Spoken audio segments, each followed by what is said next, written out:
Welcome to the Slop Temple. We pray this video helps.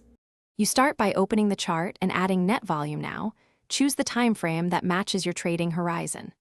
Once added, set the data source to close and enter length 20, then smoothing 3 so signals are responsive but not noisy. Make sure colors and zero line are visible. This helps you read positive versus negative flow quickly. If your platform asks for aggregation, use session or default and confirm. Now you have the indicator plotted and ready for signal analysis. You now interpret the bars. Positive values equal net buying pressure, negative values equal net selling pressure.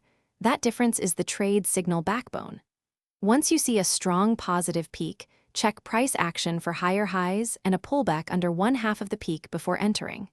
Make sure overall market trend aligns and confirm with raw volume above average.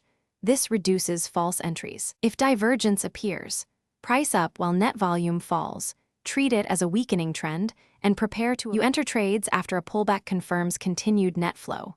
Place a stop just beyond the recent swing low and size the position to risk 1 to 2% of your account. Once done, trail stops or exit when an opposite net volume spike shows momentum flip or when you hit a planned 1-2 risk-reward target.